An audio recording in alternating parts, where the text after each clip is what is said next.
The political ground in poll-bound Karnataka is shifting every hour. I mean, it won't be really exaggeration to say almost every half hour. What are the three key developments that have taken place today? And we shall cover each one threadbare. Number one, Prime Minister Modi invokes Ram and Bajrang Bali during his tour in Karnataka, basically saying that the Congress locked up Ram and now they will lock up anyone who invokes Bajrang Bali, aka Hanuman. But is it really about Hanuman? We'll find out in a bit. Number two is about surgical strikes, and Modi said that, every time we speak about surgical strikes, they, meaning the main opposition, Congress, just does not like it, almost saying that these are anti-national people. And of course, the demand now for a yogi model in Karnataka that is made by Yatnal.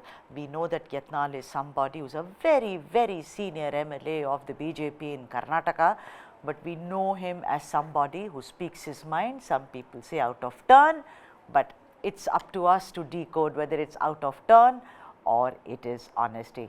Let's deep dive into all these topics. First up, as guest B.S. Arun, senior journalist, is joining me, and B.M. Ashok, who is a spokesperson for the BJP, and in the studio, my colleague, Brijesh Pandey. Brijesh, I'll start with you. Ek topic karke we will take, and the first is the Bajrang thing. Now, a lot of people did not even understand what it is. So, it's obviously linked to the entire, Bajrang Dal ban. He's equating it apparently with the Bajrang Dal ban. We know about Rajiv Gandhi and the lock in Ayodhya.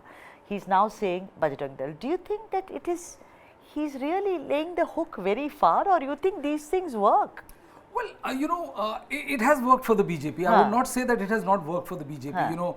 We have seen in Uttar Pradesh how Akhilesh Yadav was taking jibe at Yogi Adityanath, calling him a Baba, calling himself a bulldozer Baba and all. And today, bulldozer is a very powerful symbol of the BJP's narrative. I don't know how much people will react to the Bajrang Dal PFI connection, but I think, if you ask me as someone who watches politics closely, when you are on a winning streak, or when you feel that your narrative is gaining upper hand, it would be advisable to not enter into these kind of uncharted territories, which is equating PFI with Bajrang Dal. Especially when all the top BJP guns, right from Prime Minister Narendra Modi to Amit Shah downwards, they are campaigning in the state of Karnataka, and this is the reason why today the Prime Minister did that clever wordplay by saying that I am in the land of Hanuman.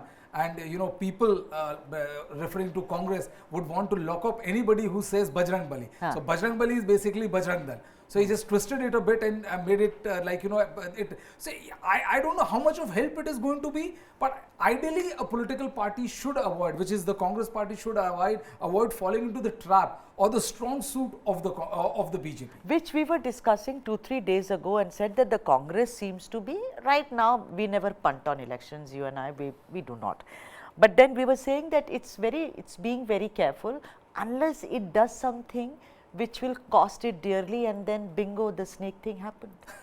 Absolutely, because again, that it changes from region to region. Sure. But when you've seen that, attacks on Prime Minister has always boomerang on the Congress party, when attack on Prime Minister has not gotten you any political dividend. For somebody, a party as old as a Congress party, which has been power since its formation, would be smart enough to not keep on repeating its old mistakes again and again. Right. And this is exactly what they're doing. I mean, it started with Siddaramaiah calling Lingayat CMs, chore, then later on clarifying that he only meant Basavaraj Bomai. Why make a statement when you have to issue 10 statements clarifying that first statement? Right. It's bad communication, and election is all about communication. Absolutely. And look at BJP, usually they don't like this. So, for the BJP, for the Congress party, I think, they have to tread carefully, because the election, as we speak now, looks like more gravitating towards their side. But with these kind of statements, you never know which statement is powerful enough to take the wind out of the sail. Exactly.